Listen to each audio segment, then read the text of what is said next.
En el nombre del Padre, del Hijo y del Espíritu Santo. Amén. Bendícenos, Señor, bendice esta charla que vamos a tener en tu santo nombre. Te pedimos que toda ella sea para tu mayor honor, honra y gloria y bien de las almas, por Cristo nuestro Señor. Amén. Padre nuestro que estás en el cielo, santificado sea tu nombre. Venga a nosotros tu reino, hágase tu voluntad en la tierra como en el cielo. Danos hoy nuestro pan de cada día, perdona nuestras ofensas, como también nosotros perdonamos a los que nos ofenden. No nos dejes caer en la tentación, líbranos del mal. Amén. Dios te salve María, llena eres de gracia, el Señor es contigo. Bendita tú eres entre todas las mujeres y bendito es el fruto de tu vientre, Jesús. Santa María, Madre de Dios, ruega por nosotros pecadores, ahora y en la hora de nuestra muerte. Amén. Gloria al Padre y al Hijo y al Espíritu Santo. Como era en el principio, ahora y siempre, por los siglos de los siglos. Amén. Sagrada Familia de Nazaret, Ruega por nosotros. ven Espíritu Santo. Y envía desde el cielo un rayo de tu luz. En nombre del Padre, del Hijo y del Espíritu Santo. Amén. Un saludo muy cordial y fraterno para todos ustedes. Bienvenidos a las charlas de los martes. Retomamos estas charlas en el mes de diciembre y de una manera muy especial con este tema que les tenemos preparado para el día de hoy, el pesebre, mesa de Dios. Estamos mejor dicho, muy cerca ya de la Navidad, viviendo esta época de Adviento, pero hemos querido vamos a presentar la fuente de donde hemos sacado este tema, y es nada más y nada menos que el maravilloso libro del Papa Benedicto XVI, La infancia de Jesús, que hace parte como de todos estos libros de Jesús de Nazaret que él hizo. Y el tema porque nos sirve muchísimo para prepararnos la Navidad. ¿Cuál es el sentido profundo de por qué quisimos presentar este tema? A veces la Navidad se nos pasa de una manera como tan superficial, en la mayoría de las veces podríamos decir, pero incluso siendo hombres y mujeres de fe, tampoco profundizamos mucho alrededor del tema de la Navidad. Y Benedicto XVI nos va a llevar a profundizar muchísimo en ello para que tengamos esta vez una Navidad distinta en el sentido de meternos más en eso profundo y en eso existencial que significó la Navidad, no solamente para ese entonces, que era algo maravilloso, que parte la historia en dos, sino también para nosotros. ¿Qué significa esa Navidad? Todo ese contexto histórico, todas esas maravillas que se dieron allí en el portal de Belén para nosotros en el día de hoy. Bueno, un saludo muy cordial para todos ustedes. También un motivo para hablar de la Navidad es como para también defender la palabra de Dios, defender el Evangelio, también para defender a nuestra Santísima Madre en sus privilegios. Por esta época suelen salir películas, videos, canciones y lamentablemente muchas de ellas con errores doctrinales y otros como queriéndolo hacer de aposta, atacando, por ejemplo, la virginidad de nuestra Madre del Cielo, atacando su Inmaculada Concepción. Presentar un parto de María con dolor, eso teológicamente está mal. Presentar un parto de María y San José de enfermero, de partero, también está mal, no fue así. Pero pues para eso son estas charlas, para traer esos documentos, esos libros, desenterrarlos que por la tradición nos dicen verdaderamente qué pasó. Y lo lindo de este libro de La infancia de Jesús es que el Papa Benedicto lo hace siguiendo lo que escribió San Lucas en el Evangelio, que San Lucas es el evangelista de la infancia de Jesús. Y vamos siguiendo cada frase del nacimiento del divino niño. Muy bien, pues entonces vamos a ponernos de lleno con el tema. Yo pongo aquí el reloj para que tengamos muy pendiente y que los invitamos a todos ustedes a poner sus comentarios, si tienen preguntas, saludos, etcétera. Bienvenido todo, que lo leemos al final. Nos metemos con este tema del pesebre, mesa de Dios, y vamos primero con un contexto histórico. Vamos a intentar recorrer esto lo más pronto posible para meternos de lleno con todo lo que tiene que ver con el nacimiento de Jesús. Pero es muy importante el contexto histórico. Nos dice el Papa Benedicto, el primer punto, la cita de Lucas 2:1, en aquellos días salió un decreto del emperador Augusto ordenando hacer un censo en el mundo entero. Entonces, la primera información que de hecho tenemos cuando leemos el Evangelio de San Lucas es que San Lucas era un evangelista que estudió al detalle todo el contexto histórico, todo el contexto a nivel del tiempo en que vivía Jesús, los personajes que habían allí desde el punto de vista político, social, religioso, y es tal vez el evangelista que más detalle tiene en esto. Y es muy importante que lo haya hecho así porque nos viene a dar justamente la información de que Jesús, porque eso también se dice hoy en día, y yo lo he escuchado a personas que me dicen, no, es que yo he visto en un documental que tenemos que caer en la cuenta que verdaderamente Jesús ni siquiera pudo haber existido, como si lo quisieran desmembrar de la historia nuestra, del tiempo, y no, nos vamos a dar cuenta con San Lucas que no es así. Sí. Por eso cita esto y lo primero que nos dice es que hay un censo y que es la razón, ese censo que va a determinar y recaudar los impuestos, es la razón por la cual José y María se ponen en camino hacia Belén. Y de hecho Dios se va a valer de esta determinación de ese imperio, no por casualidad, pero va a aprovechar eso porque Él siempre cuenta con la historia de los hombres para que la historia de la salvación, su historia de la salvación se cumpla. Pero también nos va a hablar de esa plenitud de los tiempos. Nosotros siempre hemos escuchado que Jesús ha venido, el verbo se ha hecho carne en la plenitud de los tiempos. Y lo debemos entender en el contexto de que, claro, es que tiene que ser plenitud cuando viene Cristo, pero también hay que entenderlo en el sentido de que la plenitud de los tiempos estaba porque había un imperio romano en el cual las cosas desde el punto de vista organizativo, estructural, como imperio, donde había una sola lengua, que era el latín, que cobijaba todo el orbe, que estaba organizado, pues era la primera vez que en el orbe se presentaba esta organización tan tremenda. Sí. Entonces, eran como unas condiciones a nivel histórico y humano, Paola, ideales para difundir una buena nueva, para difundir el evangelio, y Dios cuenta con esto. Por eso no es una casualidad de que haya querido venir al mundo en esa época, en esa plenitud de los tiempos, obviamente teniendo en cuenta que la plenitud por excelencia tiene que ver con esa venida del verbo a nuestra historia. También históricamente hay que saberlo, quién fue César Augusto.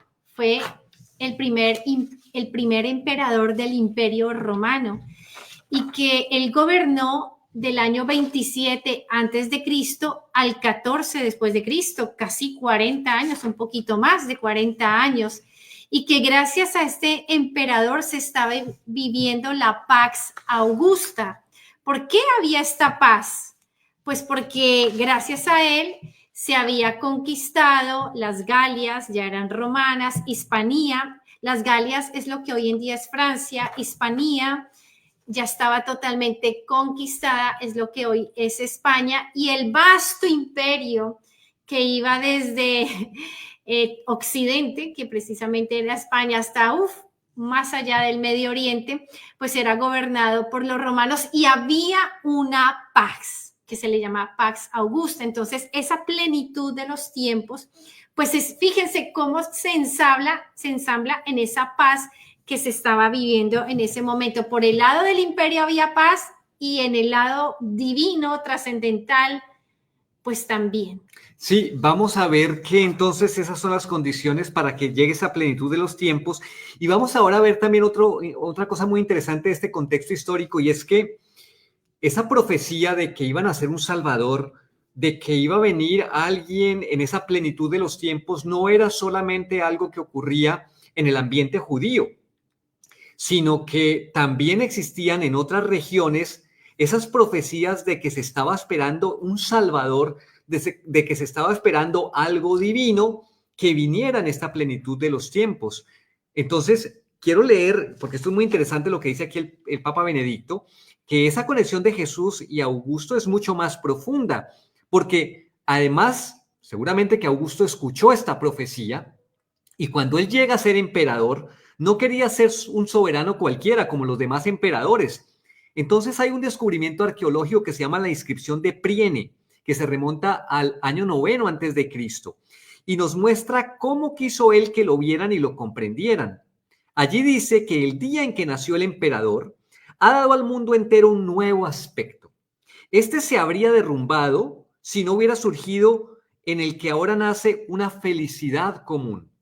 La providencia que divinamente dispone nuestra vida ha colmado a este hombre para la salvación de los hombres. Entonces se empieza a adjudicar a este emperador carácter de salvador. De hecho dice, de tales dotes que nos lo envió como salvador, Soter, a nosotros y a las generaciones futuras. Pero dice más, el día natalicio del Dios fue para el mundo el principio de los evangelios, dando a entender que el evangelio, que es una palabra que nos viene a decir como esa buena nueva, ya estaba en ese contexto, no es solamente una palabra que tenga que ver con el Nuevo Testamento o con el Antiguo Testamento, a nosotros y a las generaciones futuras. El día natalicio del Dios, entonces, fue para el mundo el principio de los evangelios que con él se relacionan.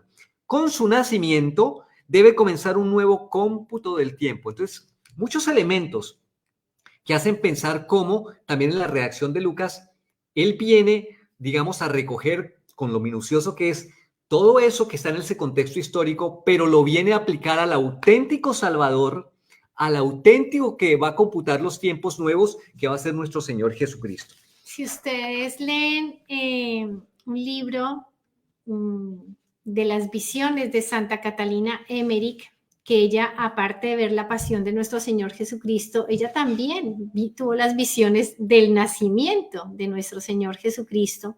Y en la parte de los Reyes Magos, ella cuenta cómo este mensaje que ya había llegado a otros pueblos y nombra los pueblos, unos pueblos de Oriente, de donde venían estos reyes de Oriente, pues ellos también habían recibido por revelación del Espíritu Santo, porque no puede ser otra cosa, que iban a ser un Salvador y que estos tres que estaban en tres puntos diferentes de la tierra, en un momento dado se encontraron y caminaron hacia Belén, como todos ya conocemos por el relato de San Lucas. Pero Ana Catalina como que nos cuenta un poquitico atrás de lo que ellos vieron, de lo que se les reveló, de lo que ya se hablaba en sus tierras, en sus pueblos, siglos antes de que iba a venir un Salvador. Bueno, y que no es solamente entonces herencia para los judíos, también otros pueblos habían escuchado esto. Simplemente añadir con respecto a esto, entonces, que vemos en Augusto una figura que no solamente era política, sino también teológica.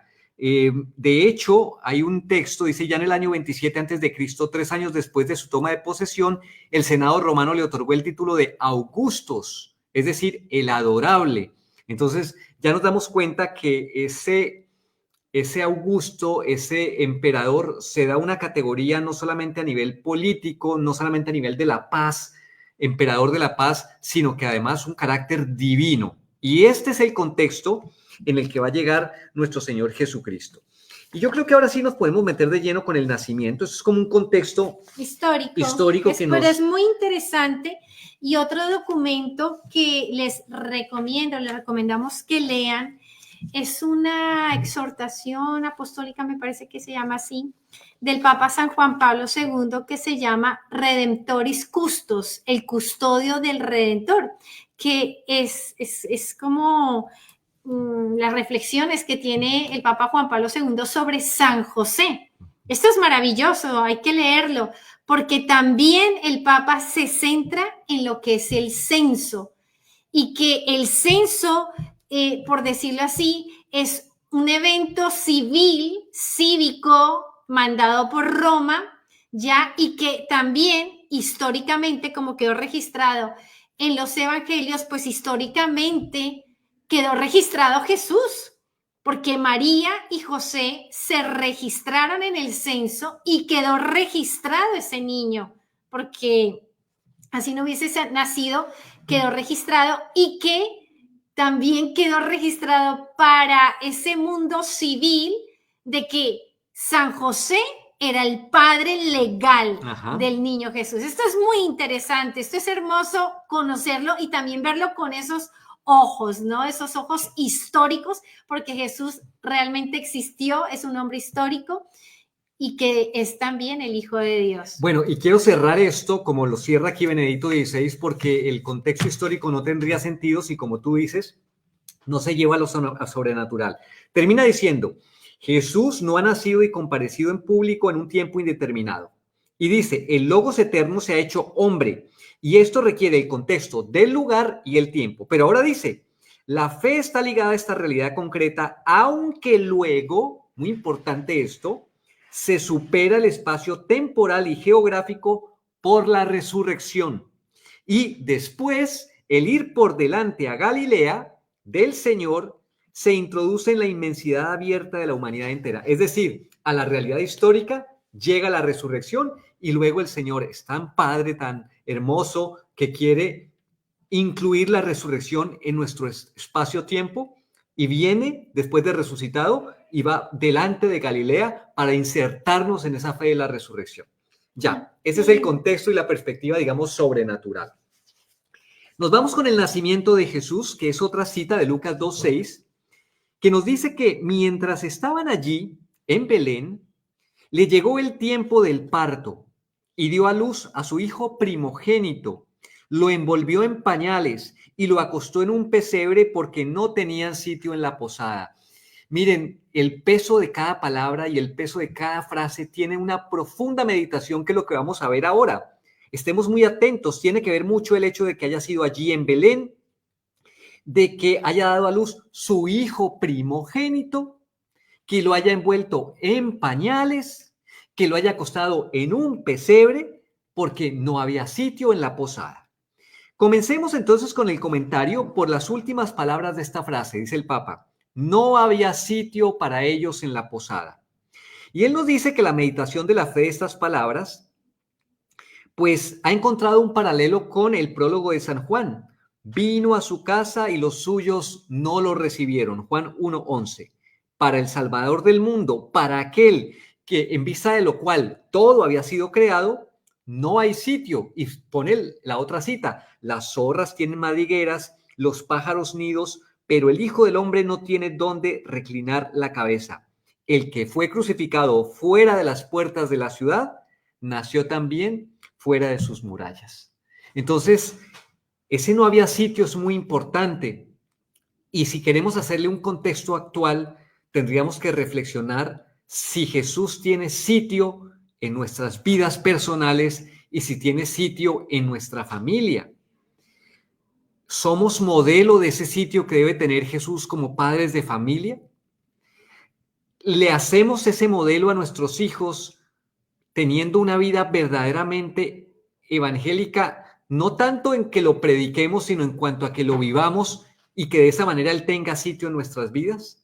¿Hace parte la Eucaristía de nuestras vidas? Yo creo que aquí tenemos que buscar también ese, si le damos sitio verdaderamente, para que no se nos quede en un contexto que ha pasado, pero que de pronto no tiene nada que ver con nosotros. Y hay que fijarse en algo interesante, que no hubo sitio en Belén, no hubo sitio en la ciudad para Jesús. Y Jesús nació fuera de la ciudad. Pero el día de su crucifixión, el día de su muerte, tampoco murió en la ciudad, murió fuera de la ciudad. Como que ese, no quiero decir eterno, ¿no? Eterno rechazo a Dios, pero ese rechazo de los hombres de no querer a su creador, de no contar con él, de echarlo fuera de la ciudad. Es un eco del paraíso, ¿no? Desde ese rechazar a Dios. Como cuando lo quisieron desbancar en Nazaret, fuera de Nazaret, cuando él se proclamó, hoy se cumplirán estas escrituras, las de Isaías, entonces también fuera de la ciudad. El Espíritu Santo vendrá sobre mí. Exactamente, entonces, qué fuerte, ¿no? ¿Cómo somos nosotros que echamos a Jesús? Hoy en día se le ha echado de las escuelas, cero crucifijos, se le echa de la cultura, de las familias, de nuestros corazones. Ya, entonces, qué reflexión para que, a ver si en esta Navidad acogemos al niño primero en nuestro corazón. En nuestro corazón es lo primero que tenemos que hacer. Y ya, si yo cambio, cambia mi marido. Si los dos cambiamos, cambian los hijos. Pero ¿sabes qué, Paola? El asunto y el problema es que no es fácil.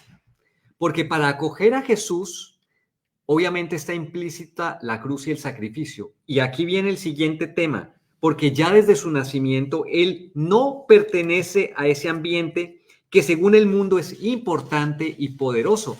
Porque claro, si se tratara de esperar o de recoger en nuestra casa a un gran poderoso, muy rico y muy famoso, otro gallo cantaría, como se dice en el lenguaje popular, pero no, él no pertenece a este ambiente. Y sin embargo, nos dice el Papa, precisamente este hombre irrelevante y sin poder se revela como el realmente poderoso, como aquel de quien a fin de cuentas todo depende. Así pues, el ser cristiano implica salir del ámbito de lo que todos piensan y quieren, de los criterios dominantes, para entrar en la luz de la verdad.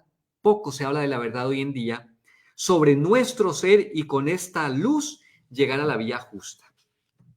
Voy por donde van todos, porque tal vez ese es el camino, digamos, más popular, o porque sencillamente yo veo que si todos van por ahí, pues eso debe estar bien, y tal vez no me doy cuenta que por ese camino no hay posada para Jesús.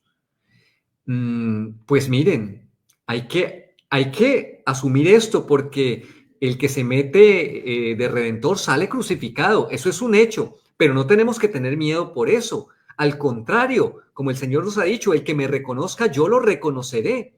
Pues nosotros tenemos que, como se dice en el argot popular, ponernos la camiseta y sacar pecho por Jesús. De verdad que el Señor estaría encantado si todos ustedes ese 24 van a misa de gallo. No hay cosa más hermosa que te lleguen las 12 de la noche y estás en misa. Hay congregaciones religiosas muy hermosas, muy marianas, que aman la liturgia y a las planean todo también para que a las 12 de la noche te están dando la bendición con el Santísimo. Todo muy bien planeado y tú estás arrodillado a la hora en que nació Jesús y estás recibiendo esa bendición con Jesús Eucaristía. Yo creo que esas son las mejores Navidades, son las en que realmente uno se está viviendo una Navidad de verdad. Y ya después, ahí sí, vamos a casa, vamos a celebrarlo en familia, vamos a hacer una cena especial, y si no al otro día. Pero el que nace es Jesús, tenemos que estar con Él. Obviamente viendo la medida de las posibilidades de cada persona, o si la misa de tu parroquia es a las 8, bueno, pues a las 8, muy bien. Pero no faltar, o sea, no perdernos la Santa Eucaristía de medianoche. Seguimos en estos elementos, entonces ya vamos con esto de él no pertenece a este ambiente, y de hecho María puso a su niño recién nacido en un pesebre. Si meditamos a fondo, las circunstancias históricas que se le dieron, que seguramente que Dios las propició para eso, es porque tienen un mensaje profundo. Es que un pesebre es el lugar menos idóneo para que nazca un niño. Más adelante va a comentar que San Agustín dice, pues es un lugar donde comen los animales. Pero eso lo que nos quiere dar a entender no es una indignidad para Jesús, sino darnos a entender que él no pertenece al ambiente en donde todos los niños nacen con todas las comodidades, porque es que con todas las comodidades no vamos a poder tener la gracia que necesitamos para la salvación. Por eso dice, de aquí se ha deducido con razón que Jesús nació en un establo, en un ambiente poco acogedor. Estaríamos tentados a decir indigno, ¿no? Humanamente, indigno, pero que ofrecía en todo caso la discreción necesaria para el santo evento. Y déjame termino esto, Paulita. En la región en torno a Belén se usan desde siempre grutas como establo, o sea, súmale, ¿no? O sea, un pesebre, un lugar aparentemente indigno, metido en una gruta, un establo, pues mira. Un hecho curioso, a mí me pareció muy curioso que leí leyendo precisamente el libro de Ana Catalina Emmerich sobre el nacimiento de nuestro Señor, es que te lo narra días atrás, o sea, qué pasó antes del viaje. Y bueno, Santa Ana estaba viva. Santa Ana sabía que iban a ser, ese hijo era el Hijo de Dios. Y Santa Ana, dice la visión de Ana Catalina, le estaba cosiendo una cobija de lo más hermosa con hilos de oro. Con hilos de oro, o sea, era una belleza, una cosa hermosísima, digna para un rey. Y ninguno de ellos tres, ni San José, ni la Virgen, ni Santa Ana, se esperaban un censo. Tal vez San José ya le tendría lista la cuna. ¿Cómo se la habrá hecho tan hermosa? Como haría humanamente cualquier... Pero el que era carpintero, yo creo que se habrá hecho la cuna más linda del mundo, y la Virgen haber hecho todo el ajuar del niño y saber que tienes que salir en un burro corriendo porque tienes que llegar al censo y porque lo manda el imperio y porque hay que obedecer. Y San José era muy obediente y la Virgen también. Entonces ellos dejaron eso atrás, ese mundo que tal vez muchos hemos pasado por eso con el primer hijo y con el segundo, y como uno arregla el cuarto, lo pinta, la cuna, el coche, todo. Pero ellos tuvieron que vencerse. Se dejaron desposeer. Y se desposeyeron de eso. Y no creo que les haya dolido para mucho, nada, porque estaban haciendo la voluntad de Dios. ¿Quién más que la Virgen y San José? Totalmente santos, haciendo la voluntad de Dios. Y Santa Ana se quedó con la colcha de hilos de oro, ¿ya? Entonces, como quien dice, los planes de Dios son muy diferentes a los nuestros, y como tú dices, puede resultar desconcertante que el Hijo de Dios haya nacido en una palangana donde comían los animales, y ahí tuvo que ser recostado el niño. Bueno. Eso es para reflexionarlo mucho y meditar, y que muchas meditaciones, bueno, no sé cuántas habré leído, una de ellas es que ese pesebre soy yo. Ese pesebre lleno de miserias y de pajitas sucias y de basurillas, pues soy yo. Bueno, y que Jesús quiere venir a ese pesebre que soy yo a vivir en mi corazón. Y la otra que nos va a dar Benedicto XVI es justamente el título de nuestra charla de hoy, que es la mesa de Dios. Que esto ya es una cosa, porque claro, allí está Dios. El pan del cielo. El pan, ¿no?, vivo, pero ya vamos a llegar a eso. Para allá. Pero una anécdota muy importante de la tradición. Ya en Justino Mártir, siglo II, y en Orígenes, siglo III, encontramos la tradición según la cual el lugar del nacimiento de Jesús había sido una gruta que los cristianos situaban en Palestina. El hecho de que tras la expulsión de los judíos de Tierra Santa en el siglo II, Roma transformara la gruta en un lugar de culto a Tamuz Adonis, que es, no diría, una profanación, ¿no? Pero ¿por qué lo hacían? Queriendo, nos dice el Papa, evidentemente borrar con ello la memoria cultural de los cristianos. Esto lo que hace es confirmar la antigüedad de dicho lugar de culto y muestra también la importancia que Roma le reconocía. Eso es como decir, nos confirma todavía más que seguramente que esa era la gruta, ¿no? Porque allí donde quisieron poner oscuridad, porque había luz, pues está claro que esa era la gruta, esa tradición con muy buenas bases. María envolvió al niño en pañales. Podemos imaginar, sin sensiblería alguna, fíjense, y más uno sabiendo cómo es el Papa, con cuánto amor esperaba María su hora y preparaba el nacimiento de su hijo. Ya Paola nos ha contado un poco de lo que se relata en Ana Catalina Emery. La tradición de los íconos, nos dice el Papa, basándose en la teología de los padres, ha interpretado también teológicamente el pesebre y los pañales. Miren, el niño envuelto y bien ceñido en pañales aparece como una referencia anticipada a la hora de su muerte.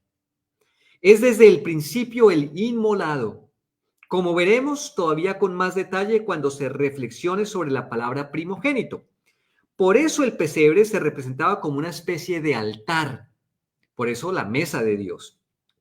Aquí estamos lo que decía San Agustín, eso de que, claro, eso era un sitio donde estaban los animales, y justamente por eso él dice que se convierte de este modo en una referencia a la mesa de Dios. ¿Y por qué los pañales? Porque está fajado el niño, ¿no? Al Señor también se le fajará allí. En todo... Es una referencia a su muerte, porque el Señor también fue envuelto, no en pañales, pero sí en una sábana, el día de su muerte. Es que hay mucha conexión. La sábana santa, todo eso. Sí, y que nosotros solemos como desconectar la vida de Jesús de la cruz. Cuando la cruz está en cada pedazo de la vida de Jesús, la vida de Jesús es cruz. Desde su concepción, él ya estaba cargando la cruz de todos nosotros. Ya lo estaba haciendo. Esto se lo dijo a Concepción Cabrera de Armida. Le dijo esto: yo desde que fui concebido empecé a cargar la cruz. Y hay No el Viernes Santo. ¿Has visto las imágenes del niñito Jesús que tiene una cruz? Que a algunas personas les resulta un poco fuerte. Dicen, no, bueno, yo quisiera tener una imagen del niño Jesús, pues bueno, como por ejemplo la que La del tenemos en 20 de nuestro julio. país del 20 de julio, que está allí de rosadito, lindo. Uno siempre quiere ver ese niñito Jesús. Sí, está bien, pero no podemos desconocer esto que Sí. se nos está diciendo. De hecho, me acuerdo que era una de las imágenes que tenía, si no estoy mal, Santa Laura Montoya, y lo veía ahí dormidito y le decía, despierta, despierta, que el mundo se está acabando y tú ahí dormido, ¿no? O sea, necesitamos esa salvación que nos has dado por la cruz, que la estás cargando desde niño. Bueno, estamos entonces, seguimos situados en esa atmósfera, estamos en el pesebre, el niño está en pañales, estamos en un ambiente donde hay animales. Ya hemos visto que San Agustín ha dicho, era un sitio donde comían los animales. Entonces nos dice el Papa que ese pesebre que hace pensar en los animales, pues allí comen. En el Evangelio, de hecho, no se habla en este caso de animales, pero la meditación guiada por la fe, que es lo que estamos intentando hacer ahora, leyendo el Antiguo y el Nuevo Testamento relacionados entre sí, y hago una pausa, es que es imposible, como dice Scott Hahn, poder entender la profundidad del Nuevo Testamento sin saber que en el Antiguo estaba escondido y que se revela y lleva su plenitud en el Nuevo. Claro. Pues ha colmado muy pronto esta laguna y entonces nos remitimos al Antiguo Testamento. Profeta Isaías, capítulo 1, versículo 3, y eso está allí en el flyer que Paulita nos hizo. El buey conoce a su amo y el asno el pesebre de su dueño. Israel no me conoce, mi pueblo no me comprende. Ay, qué tremendo, dolor. tremendo. O sea, unos Qué animales, fuerte, qué fuerte. unos animales pueden tener más comprensión de lo que está sucediendo en la historia de la salvación que el mismo ser humano y su pueblo elegido. Es fuerte esta frase. Pero claro, no es solamente eso real que se ve, sino todo lo que eso simboliza. Sigue diciendo, hay otro autor que cita aquí, que hace notar que probablemente también tuvo un cierto influjo, esa versión griega de Habacuc, capítulo 3, versículo 2. En medio de dos seres vivientes serás conocido. Cuando haya llegado el tiempo, aparecerás. Entonces dice el Papa, con los dos seres vivientes, de acuerdo a la cita de Habacuc, se da a entender claramente a los dos querubines sobre la cubierta del arca de la alianza, según el Éxodo, que indican y esconden a la vez la misteriosa presencia de Dios. Es decir, esta cita de Habacuc está hablando de eso, esos dos serafines en el arca de la alianza. Ahora, así nos dice él, el pesebre sería de algún modo el arca de la alianza, otro paralelo, otra figura en la que Dios misteriosamente custodiado está entre los hombres y ante la cual ha llegado la hora del conocimiento de Dios para el buey y el asno, para la humanidad compuesta por judíos y gentiles. Fíjense esa figura. Nos va a decir que en adelante ya no habrá un pesebre al cual le falten el buey y el asno, pero ese buey y asno nos está simbolizando a los judíos y a los gentiles. ¿Qué quiere decir eso? Que la salvación ha hecho esa comunión de la que nos habla Juan también, en donde se rompe esa barrera y que cumple la tarea que tenía que cumplir el pueblo de Israel de anunciar a ese Cristo que estaba escondido en el Antiguo Testamento y que se revela en el Nuevo para que haya un mensaje universal que nos viene a llegar con la iglesia y que esperamos, confiados, como dicen Romanos, que ese velo le sea quitado al pueblo judío, de los judíos fieles, con la venida de nuestro Señor. Esto de los animales, pues sí, es como también fuerte que ellos dos, estos dos animales irracionales, pues comprendieron que estaban haciendo Dios y que la naturaleza, ya sea la fauna, la flora, se manifiesta ante el Creador. Recordemos el Viernes Santo, nos lo dicen las Escrituras, que se oscurecieron los cielos, que hubo un terremoto, o sea, que la naturaleza, digamos, lloró su dolor ante la muerte de su propio creador. Qué fuerte. O cuando leemos esas florecillas de San Francisco de Asís predicándole a los pajaritos o también a los pececillos, porque los hombres no querían escuchar la palabra de Dios. Entonces sí que es duro, ¿no? Que seamos peor que los animales en entendimiento. O cuando el Señor dice, si no hablan ustedes, las piedras hablarán. Incluso Las algo piedras. más, todavía más en la escala de la creación, más bajo que los animales. Pero miren la interpretación que da aquí Benedicto. Dice, por tanto, los dos animales, como una representación de la humanidad, de por sí desprovista de entendimiento, claro, porque como estamos representados en el buey y en el asno, y está representado la humanidad de los judíos y los gentiles, la interpretación es, en esa conexión de Isaías y Habacuc, es que esos animales que representan la humanidad representan a la humanidad que no tiene entendimiento, porque claro, si tuviéramos entendimiento lo hubiéramos adorado, pero que ante el niño, ante la humilde aparición de Dios en el establo, llega el conocimiento. Y en la pobreza de este nacimiento recibe la epifanía, que ahora enseña a todos a ver. Es decir, estando en adoración ante el niño en el pesebre, de seres humanos sin entendimiento, pasamos a conocer y con la manifestación de Dios allí pasamos a adorar, que es lo que van a hacer los Reyes Magos más adelante, ¿no? Que es toda una meditación. Pero seguimos. Después se lee, María dio a luz a su hijo primogénito, Lucas 2:7. ¿Qué significa esto? Dice el Papa. El primogénito no es necesariamente el primero de una descendencia sucesiva.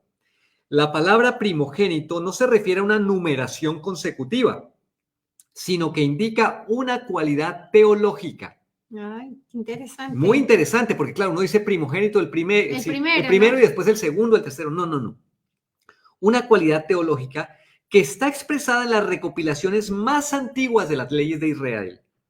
En las prescripciones sobre la Pascua se encuentra la frase, el Señor dijo a Moisés, conságrame, ahí está, a eso se refiere, a esa cualidad teológica, conságrame todo primogénito, todo primer parto entre los hijos de Israel, sea de hombre o de ganado, es mío. Algo que el primogénito en la cualidad teológica está diciendo lo que es de Dios, lo que está consagrado a Dios. Otro texto, Éxodo 13:13, rescatará siempre a los primogénitos de los hombres. El rescate, ¿no? Así pues, la palabra sobre el primogénito es también ya una referencia anticipada a la narración que sigue después sobre la presentación de Jesús en el templo. Claro, cuando traen, siempre se sabía que se traía como rescate del primogénito unos animalitos para el sacrificio que en el caso de los más pobres eran un par de tórtolas y 2 pichones. Bueno, pues ahí está. En cualquier caso, con esta palabra, dice el Papa, se alude a una pertenencia singular de Jesús a Dios. Jesús pertenece a Dios. Y esto nos lleva a nosotros a la gran realidad de la palabra consagración. ¿Estamos consagrados al corazón de Jesús, por ejemplo, al corazón divino de ese pequeñito? ¿Estamos consagrados al corazón inmaculado de nuestra madre? ¿Estamos consagrados al casto corazón de San José, que es la realidad con la que nos vamos a encontrar allí en el pesebre? ¿Sabemos lo que implica esa consagración? La entrega de nuestras vidas para que ellos piloteen nuestra vida, para que sean los dueños de nuestra familia, para que nos digan por aquí y por allá. Que podamos decir, solo Jesús, María y José conocen nuestras entradas y nuestras salidas y estamos sin problema, porque no hacemos nuestros planes, sino que ellos son los que pilotean nuestra vida. ¿Les regalamos verdaderamente la vida? ¿No sería un lindo regalo de Navidad? Uy, sería dar hermoso. Esa consagración a esa sagrada familia y a ese divino niño. Yo creo que es la mejor decisión que podemos tomar como papás, aquellos pues que tenemos familias, hijos que se nos han confiado, que no nos pertenecen, que como dicen en mi tierra son prestados y que es un deber, una obligación devolvérselos al Señor santos.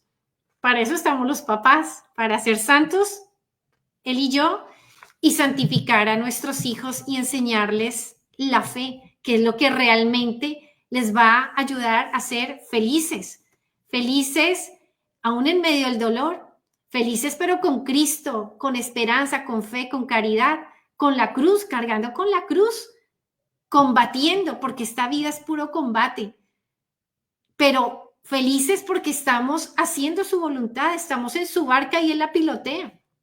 Yo creo que eso da mucha tranquilidad de conciencia. Y en el alma, además. Del alma, así tengamos problemas, pero nos abandonamos en él, estamos abandonados en él. Y el Señor es mi pastor. Nada me falta. Nada me falta. Entrégale lo que le dijo tus seguridades humanas. Y tus miserias también. Tus miserias. Lo que le dijo a San Jerónimo, entrégame tus miserias. Si estás agarrada a una cuenta bancaria, si estás agarrada a un trabajo, si eso es lo que te da seguridad en la vida, eso no te va a salvar.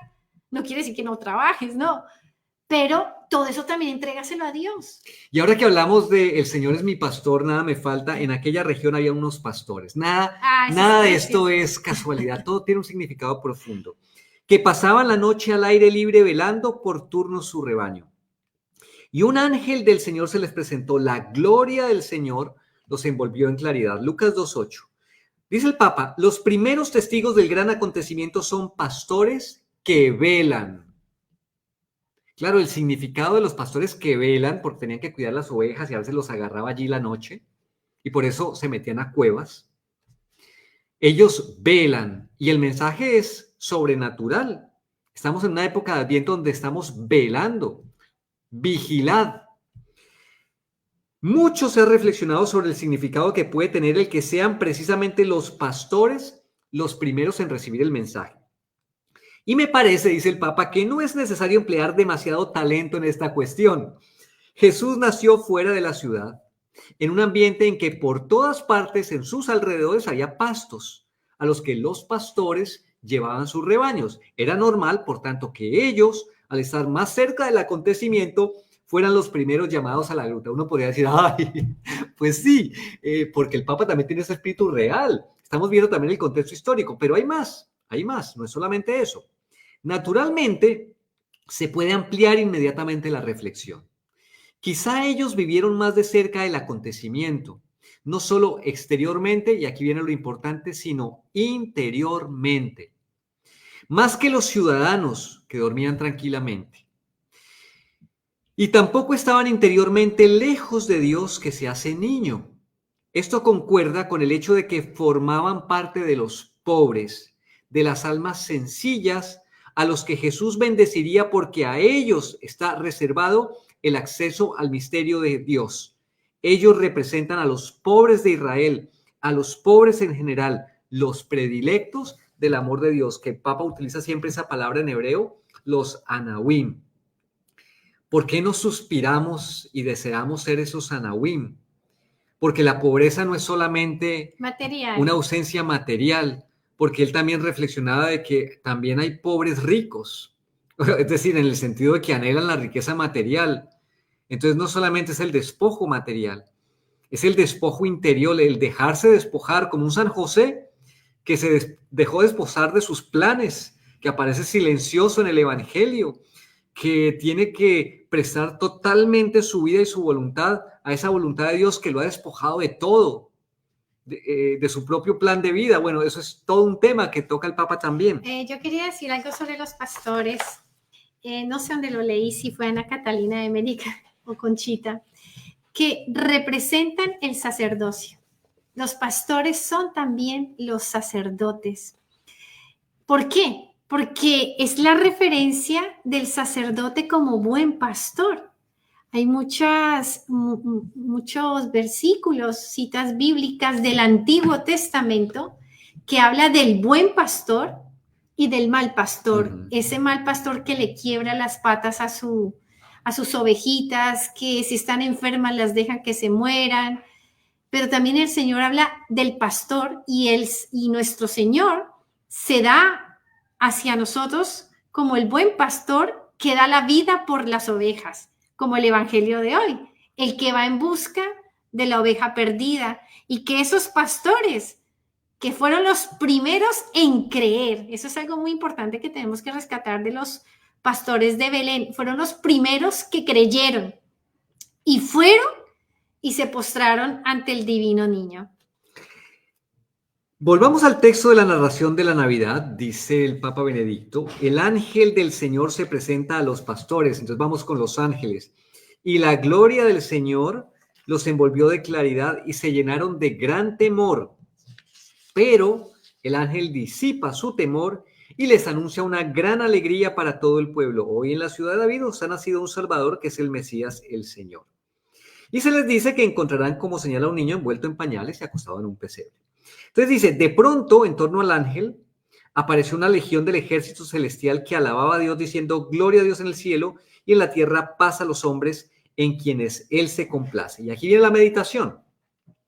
El evangelista dice que los ángeles hablan, pero para los cristianos estuvo claro que desde el principio el hablar de los ángeles es un cantar en el que se hace presente de modo palpable todo el esplendor de la gran alegría que ellos anuncian.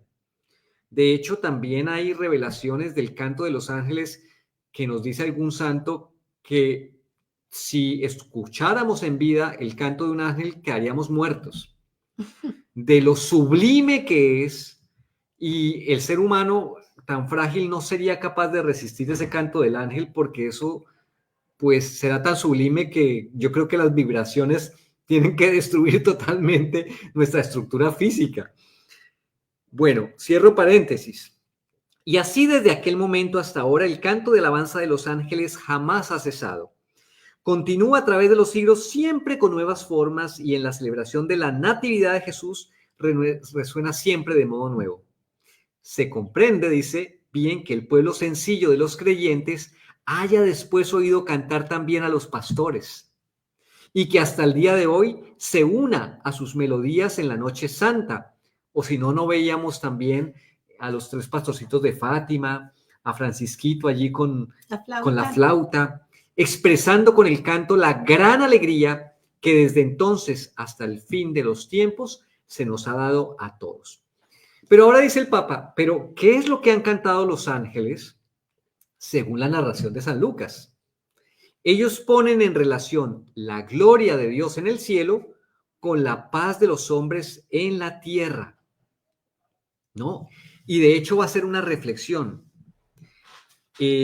¿Cómo pueden los hombres dar gloria a Dios?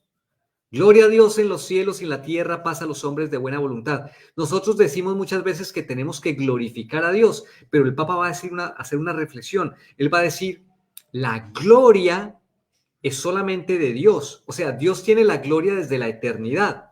¿Qué gloria le podemos dar a Dios? Ninguna. En el fondo, nosotros, pobres seres finitos, no le podemos dar gloria a Dios. Y entonces, ¿a qué nos referimos cuando decimos que le queremos dar gloria a Dios? Incluso cuando cantamos y cuando nos imaginamos que nos podemos unir a los coros de los ángeles y cantarle un gloria. ¿Cómo podemos decir que lo glorificamos? Entonces el Papa va a responder, porque lo que Dios quiere es que cantemos a esa gloria de Dios infinita que nosotros no podemos aumentar, pero que sí podemos hacer respetar en esta tierra. Entonces, cuando decimos que glorificamos a Dios, sí, por supuesto que lo glorificamos con nuestros cantos, pero la mejor forma de glorificarlo es con nuestra propia vida.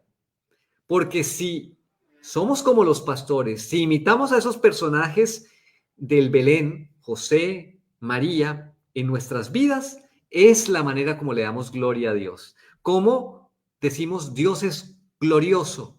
Es esto, porque si yo puedo ser así, es solamente por pura gracia, por su pura gloria, no porque le podamos aumentar nada, sino porque hacemos respetar esa dignidad de Dios. Algo práctico para que ustedes hagan con los ángeles de Belén, porque fíjense que estos personajes que estamos nombrando están vivos en el cielo. Yo creo que menos el burro y el buey y las ovejitas. Pero esos pastores, esos reyes magos, los reyes magos son santos. Por la tradición sabemos que están santos y su tumba está en la Catedral de Colonia. Pero pensemos en los ángeles de Belén. Les confieso que soy muy devota de los ángeles de Belén. ¿Por qué? Porque un día leí una narración de Sor Emanuel, una religiosa que difunde mucho el mensaje de Nuestra Señora de Medjugorje, Y bueno, ella tenía que hablar delante de mucha gente y nadie le estaba poniendo atención. Y era mucha gente, 5.000 personas más o menos. Y ver que nadie te pone atención y que todo el mundo habla. Y ella dijo, bueno, creo que pondré a trabajar a los ángeles de Belén. Y le dijo, ángeles de Belén, por favor, pueden hacer que toda esta gente se calle para que yo pueda dar la charla. Y fue decirlo y ella se dio cuenta cómo se fue bajando el ruido hasta que ni se sentía el volar de una mosca. Entonces, yo leí eso y dije, qué lindo, ¿no? Qué lindo contar con los ángeles de Belén, porque uno siempre se queda con su angelito de la guarda y San Miguel, pero los ángeles de Belén, he comprobado su poder en muchas ocasiones y hagan la prueba y uno siempre encomienda a sus hijos a la Virgen, pero cuando uno siente que el hijo se va a otros lados, tiene cosas importantes, angelitos de Belén, ábranle los caminos, angelitos de Belén, protégelos. Si queremos la conversión de alguien, qué mejor los ángeles de Belén, porque son los ángeles que le dieron gloria a Dios. Si mi marido es un ateo, si mi marido no quiere saber nada de Dios, pues pedile a los ángeles de Belén para que él algún día termine también dándole la gloria a Dios. Entonces pongámoslo en práctica también en esta Navidad a los ángeles de Belén. Y esta será la manera en que nos esforzaremos para que la gran gloria de Dios, como dice el Papa, no sea enturbiada y malentendida en el mundo, para que se le dé la gloria debida a su grandeza y su santa voluntad. Vamos a cerrar volviendo a ese contexto histórico del que hablamos de Augusto. ¿Recuerdan al principio? Entonces dice ahora el Papa, y de hecho cierra así también. Lo que el emperador Augusto ha pretendido para sí se ha cumplido de modo más elevado en el niño que ha nacido inerme y sin ningún poder en la gruta de Belén y cuyos huéspedes fueron unos pobres pastores. La paz de Cristo supera la paz de Augusto, como el cielo está muy por encima de la tierra. Augusto, en efecto, ha establecido durante 250 años la paz, la seguridad jurídica y un bienestar que hoy muchos países del antiguo Imperio Romano todavía solo pueden soñar. Se deja totalmente a la política el propio espacio y la propia responsabilidad. Pero cuando el emperador se diviniza, o sea, le está reconociendo a Augusto lo que es de Augusto. Pero cuando el emperador se diviniza y reivindica cualidades divinas, la política sobrepasa sus propios límites y promete lo que no puede cumplir. El reino anunciado por Jesús, el reino de Dios, es de carácter diferente. No se refiere solo a una cuenca mediterránea y tampoco a una determinada época. Concierne al hombre en la profundidad de su ser, lo abre hacia el verdadero Dios. La paz de Jesús es una paz que el mundo no puede dar.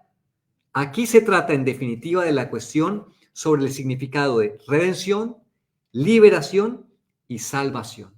Fíjate cómo lo cierra. Claro, ¿cuál es la reflexión para nosotros hoy? Hoy hay muchos líderes en el mundo, todos llenos y sedientos de poder.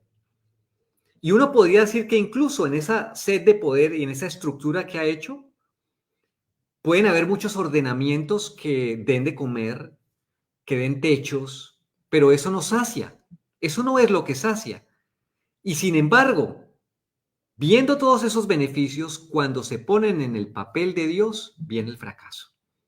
Y es lo que nos tiene así. No vemos en nuestra realidad muchos líderes que se quieren ver como dioses, que piensan tener el poder sobre toda la tierra, y aquí nos está diciendo el Papa, ese es el gran problema. Augusto también llevaba las cosas bien hasta que pensó que era un dios.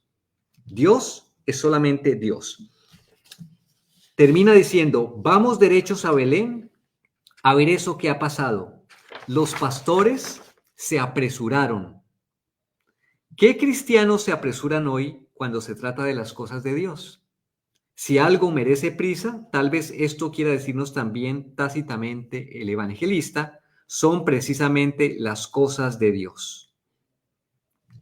Encontraremos en el pesebre en esta Navidad a los la actitud de los pastores, encontrar a ese niño envuelto en pañales, acostado en un pesebre, encontrar que el verdadero signo es la pobreza de Dios, lo adoraremos como también llegaron los Reyes Magos con sus mejores regalos a adorarlo.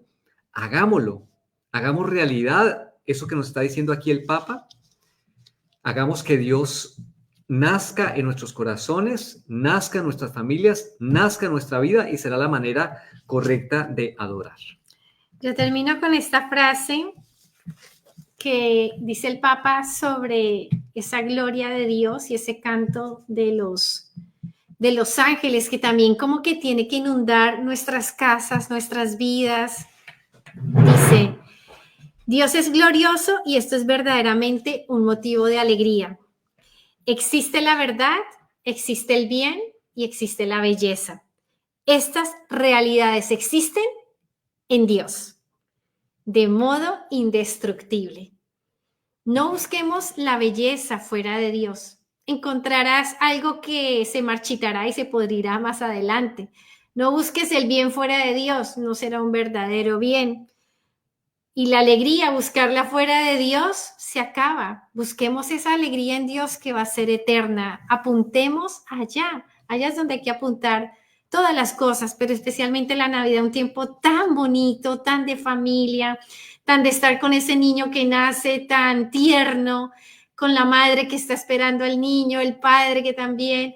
Entonces, pues nada, vivamos este Adviento. Y como tú dices, de manera práctica lo podemos vivir en esa novena tradicional que se hace del 16 al 24, esperando la llegada del Divino Niño. Esa novena al Divino Niño, pues es muy, la verdad, muy, muy aconsejable. Y que todo esto valdrá la pena en la medida en que nos estemos preparando para recibirlo en Navidad. Muy bien, entonces vamos a ver si tenemos algunos reportes el día de hoy o algunos chats. Por lo pronto, agradecer a María del Socorro, que está allí, también Charito Vicente, Susana Sánchez, Elizabeth Sotelo, María Espinosa, Reina de Gidio, Marta Patricia Solano, Elizabeth Aguilar, Emma Castelón, Cecilia, Emma de la Cruz, Marina, familia Vargas Pinilla, Juan Carlos Callapiña y a Tabacoj García. Bien, sabemos que es una época en donde tenemos muchas actividades, fiestas, pero igual en el momento en que lo puedan ver, pues ya saben ustedes, queda colgado allí en el Facebook, como siempre, y hacia el final vamos a hacer una oración dándole gracias al Señor por esta charla que nos ha permitido tener. En el nombre del Padre, del Hijo y del Espíritu Santo. Amén. Te damos gracias, Señor, por esta charla que nos has permitido tener, fruto de tu gran bondad. Te pedimos que toda ella sea para tu mayor honor, honra y gloria y bien de las almas, por Cristo nuestro Señor. Amén. Gloria al Padre y al Hijo y al Espíritu Santo. Como era en el principio, ahora y siempre, por los siglos de los siglos. Amén. Sagrada Familia, ruega por nosotros. También, queridos amigos, si esta charla te ha gustado, queremos pedir y extender la mano para que ayudes a las familias misioneras para seguir con este trabajo, seguir adelante. Estamos mostrándote las posibilidades donde puedes hacer una donación en esta Navidad. Por pequeña que sea. Y que no importa el monto de la donación, pero si nos puedes seguir, colaborar, pues estaremos muy agradecidos. Muy bien, y saludamos a don Luis y Ana, que nos dice saludo afectuoso y agradecimientos. Muchísimas gracias por el saludo, Luisito y Ana, y siempre en nuestras oraciones. Muchísimas gracias. Dios mediante nos veremos dentro de 8 días con otra charla en este tiempo de Adviento preparándonos para la Navidad. Dios los bendiga. Bendiciones. Chao.